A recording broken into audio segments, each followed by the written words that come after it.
कभी कभी भगवान की कृपा अचानक हो जाती है, बिना किसी हेतु के, बिना किसी कारण के। अच्छा, भगवान की कृपा हम पर हुई, इसका क्या सबूत है? बोले भगवान की कथा, भगवान की कृपा हम पर हुई, इसका सबूत यही है कि भगवान की कथा हमें प्राप्त हो रही है। यही ईश्वर की कृपा का प्रमाण है। क्योंकि बिना कृपा के भगवान की कथा संभव नहीं है। रामचरितमानस में गोस्वामी जी लिखते हैं, बिनु सत्संग विवेक न होई,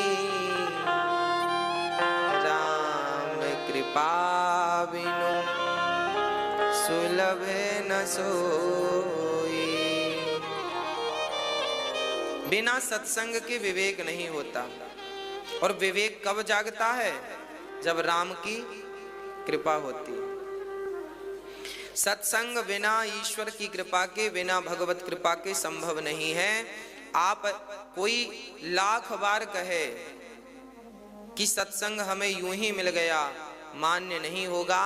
भगवान की कथा तब ही प्राप्त होती है जब भगवान की विशेष कृपा होती है, नहीं तो सत्संग मिलना बड़ा मुश्किल है। सत्संग का फल क्या है? सत्संग का पुण्य क्या है? ये रामचरितमानस में गोस्वामी जी लिखते हैं कि तात स्वर्ग अपवर्ग सुख, धरिय तुलायक अंग, तूल न ताहि सकल मिली, जो सुख लव सत्संग।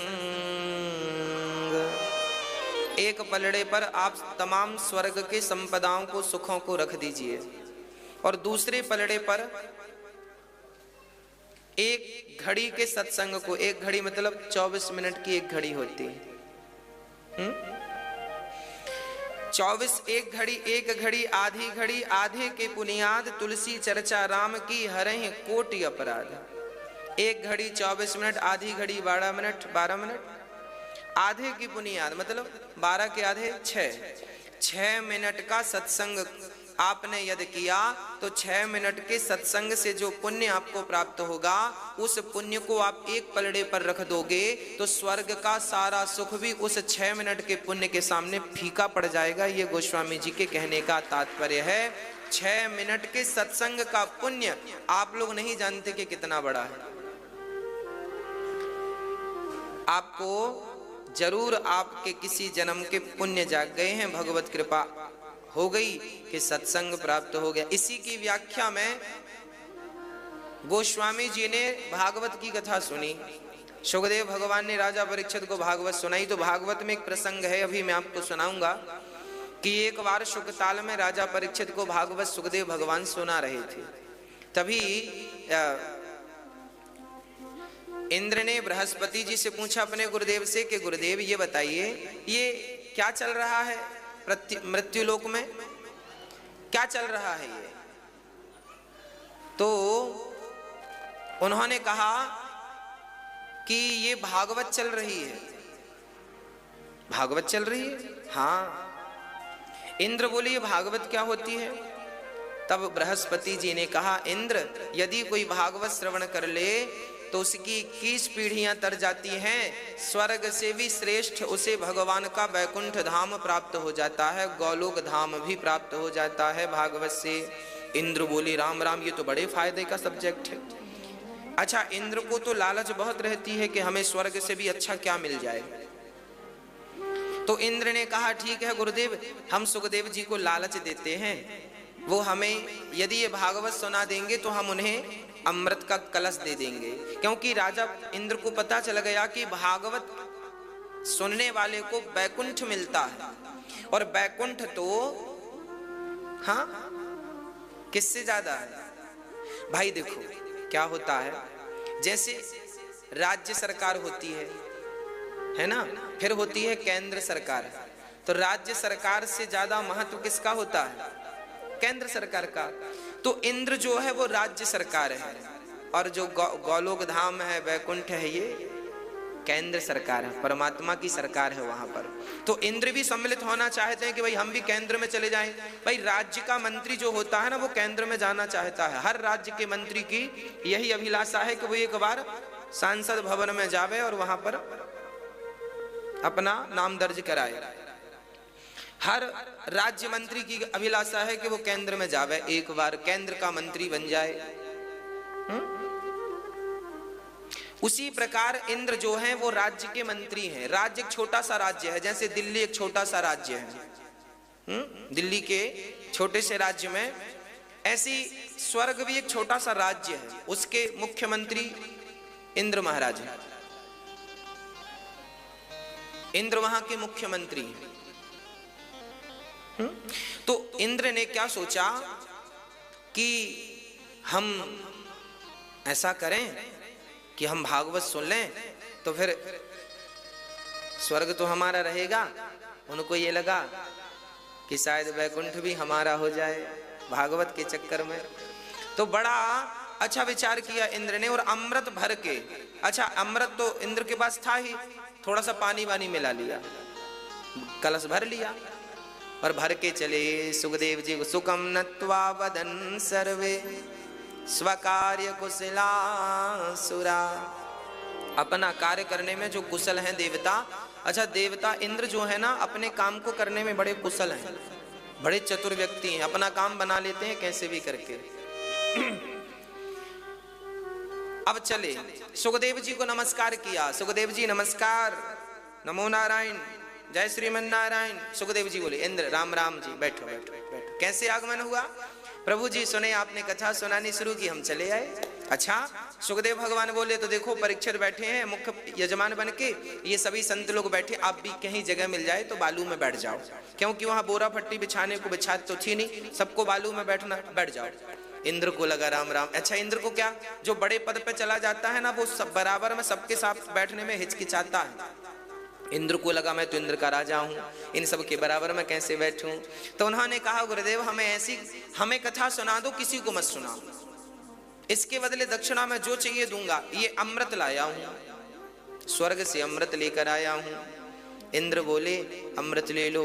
तब सुखदेव जी ने कहा वाह इंद्र, देखो सुखदेव जी बड़े मुस्कुराए, प्रसन्न भये, और इंद्र की तरफ देख करके सुखदेव भगवान ने कहा वाह इंद्र, हमने तो सुना था तुम चतुर हो, पर आज तो हमने देख लिया तुम महाचतुर हो। कैसे? बोले देखो आप यहाँ आए हो और ये अमृत लेकर आए हो। अरे भाई अदला बदली एवं विनिमय जाते सुधा राज्ञा प्रपीयताम। अदला बदली भी वहां होती है जहां वस्तु एक सी होती है, एक सी कीमत की, है ना। अब आपके पास है हीरा और हमारे पास है कांच का टुकड़ा, तो हम आपसे कहें साहब अपना हीरा हमें दे दो, कांच का टुकड़ा हमसे ले लो। तो क्या ऐसी अदला बदली होती है क्या? अब किसी के पास अल्टो है गाड़ी और किसी के पास BMW है, तो कहे भाई अल्टा पल्टी कर लो, तो हमारी तुम ले लो, तुम्हारी तो कैसे भाई बराबर की होती तो ले भी लेते। अदला बदली बराबर की। एवं विनिमय जाते सुधाराज्ञा प्रपीयताम। क्या करें बराबर की। क्वा सुधा क्व कथा लोके क्व कांचः क्व मणिर्महान् ब्रह्मरातो विचार्यैवं तदा देवांज हास हा हा हा। सुखदेव भगवान को हंसी आ गई, हंस पड़े सुखदेव भगवान। क्यों? सुखदेव जी को हंसी आ गई इंद्र की मूर्खता पर। कितना मूर्ख व्यक्ति, इसको कौन बना दिया इंद्र का राजा? देव इंद्र स्वर्ग का राजा किसने बना दिया? ऐसे बड़ा मूर्ख व्यक्ति है। अच्छा क्यों मूर्ख है इंद्र? इंद्र तो बड़े विद्वान हैं। बोले ये मूर्ख इसलिए है क्योंकि भागवत के बदले ये तुच्छ सा अमृत देना चाहता है। अरे स्वर्ग के अमृत की भी कोई वैल्यू नहीं है, स्वर्ग का अमृत फीका है इसके सामने। सुखदेव जी ने कहा इंद्र यदि प्रेमी बनकर आते तो मैं सुना आपको कथा सुना देता, पर आप तो सौदागर बन के आ गए। और सुनो अब आप यहां से जाओ, आप इस कथा के अधिकारी ही नहीं हैं। इंद्र को बड़ा बुरा लगा, राम राम सारी समाज में मेरा अपमान कर दिया, मेरी तो बड़ी इमेज है, मैं तो बड़ा पावरफुल व्यक्ति हूं, पर यहां तो मेरी बिल्कुल बेइज्जती हो गई। इंद्र को बड़ा बुरा लगा, अब क्या करें क्या करें, माथा पीटने लगे, चले गए इंद्र। कहने का तात्पर्य यह है कि सुखदेव जी ने ये भागवत की कथा इंद्र को इसलिए नहीं सुनाई क्योंकि इंद्र इसके अधिकारी नहीं है, क्योंकि इंद्र योगी नहीं है। स्वर्ग में रहने वाला व्यक्ति क्या करता है, सुरा और सुंदरी, वहां तो आराम से सुरा पियो और सुंदरियां हैं, अप्सराएं हैं, उनके संग रमण करो। तो जो भोगों में मन लगाए बैठे हैं, इंद्र का मन कोई अच्छा थोड़ी है। इंद्र का मन अच्छा होता तो ये इंद्र अहिल्या के पास क्यों आते? स्वर्ग के राजा भी मृत्यु लोक की स्त्री पर मोहित हो गए और अहिल्या के पास आ गए कि ये महिला बड़ी सुंदर है। अब देखो, जो स्वर्ग का राजा महिलाओं पर लट्टू हो जाए, ये लट्टू लोग, स्त्री लंपट लोग थोड़ी इस कथा के अधिकारी हैं। तब सुखदेव जी ने कहा, ना इंद्र, आप इस कथा के अधिकारी नहीं हैं। याद रखना भक्तों, हृदय में काम को रखकर यदि भागवत सुनी जाए तो उस भागवत का कोई अर्थ नहीं है, और हृदय में राम को रख के भागवत सुनी जाए तो वो भागवत फलदायी है। भागवत सुनने का अधिकारी कौन है, भागवत में पहले यही बताया गया है। भागवत सबके बस की नहीं है। हाँ, सुनने को तो सब सुन लेंगे, अच्छी बात है, पर भागवत के परम तत्व को वही समझ पाएगा, भगवान का साक्षात्कार वही कर पाएगा जिसका चित्त बिल्कुल शुद्ध है, निष्कलंक है, जिसका चित्त बिल्कुल शांत हो चुका है। जब पानी स्थिर हो जाता है, ना हवा चलती है, ना कोई कंकड़ पत्थर की लहर होती है, जब पानी बिल्कुल शांत होता है तो उस शांत जल में आप जरा झांक कर देखना, आपका चेहरा बिल्कुल स्पष्ट दिखेगा। हाँ या ना? दिखता ना, बिल्कुल साफ दिखता है, कांच दर्पण की तरह दिखता है। हाँ कि ना? बिल्कुल साफ दिखता है, पानी स्वच्छ है और बिल्कुल शांत है, तो आपका चित्र, आपका प्रतिबिंब बिल्कुल स्पष्ट दिखता है। उसी प्रकार मन जब शांत हो जाता है, बिल्कुल निर्मल हो जाता है, तो उस शांत और निर्मल मन में परमात्मा की छवि बिल्कुल स्पष्ट दिखने लगती है। परमात्मा बाहर नहीं, आपके भीतर स्पष्ट दिखने लगता है। भागवत सुनने के अधिकारी परीक्षित जी तो थे, साधु संत तो थे, सदगृहस्थी भी थे। वो गृहस्थी लोग अधिकारी हैं जो बड़े सदाचारी हैं। गृहस्थी दो प्रकार के होते हैं, एक सदाचारी, एक दुराचारी। तो जो भगवान, जो पत्नी और पति और बच्चों के संग रहकर भगवत चिंतन करते हैं, ईमानदारी से अपना भरण पोषण करते हैं, किसी का दिल नहीं दुखाते, अधिक क्रोध नहीं करते, अधिक लोभ नहीं करते, सदा भगवान के आश्रित रहते हैं, इन्हें तो सदग्रंथी, इन्हें तो सदगृहस्थी कहते हैं, सदाचारी कहते हैं। और जो गृहस्थ जीवन में रह करके केवल क्रोध करते हैं, दूसरों को लूटते हैं, दूसरों पर अत्याचार करते हैं, निर्दयी होते हैं, इन्हें तो दुराचारी कहते हैं, है ना? तो सुखदेव भगवान कहते हैं, इंद्र आप अधिकारी नहीं हैं। और राजा परीक्षित को जब भागवत सुनाई 7 दिन की, तो राजा परीक्षित का सीधे भगवान के निज धाम में वास हो गया। निज धाम परमात्मा के सीधे धाम में पहुंच गए। इंद्र को बड़ा आश्चर्य लगा कि भागवत सुनने से ये कैसा है। अब मैं आपको दोनों चीजों के बारे में समझाता हूं। भाई, स्वर्ग का अमृत कोई पी लेगा तो वो अमर तो हो जाएगा, पर उस अमरता की भी एक अवधि है। जैसे आप मोबाइल रिचार्ज कराते हैं, अब तो देखो वो फंक्शन नहीं है। जब शुरू शुरू में नए नए मोबाइल आए थे ना, तो उनको लाइफ टाइम के लिए रिचार्ज करना पड़ता था। कॉल लगाने के लिए भी और कॉल आए इसके लिए भी, आउट गोइंग इनकमिंग दोनों के लिए करना पड़ता था। तो उसमें होता था लाइफ टाइम। तो लाइफ टाइम की भी अवधि हुआ करती थी 2030 तक, 2025 तक। मतलब कोई भी चीज लाइफ टाइम होगी ना, तो उस लाइफ टाइम की भी अवधि होती है कि लाइफ टाइम मतलब 20 साल, लाइफ टाइम मतलब 10 साल या 20 साल या 30 साल, या एक लिखित में होता है 20 साल, 10 साल, 25। ऐसे स्वर्ग का अमृत भी कोई पी ले तो कितने दिन अमर रहेगा? कितने दिन? केवल केवल केवल 73 चतुर्युग ओनली, ब्रह्मा जी के एक दिन में 14 मनवंतर होते हैं, हर मनवंतर में अलग अलग। अभी वैवस्वत मनवंतर चल रहा है, पुरंदन नाम के राजा भी वर्तमान में इंद्र हैं।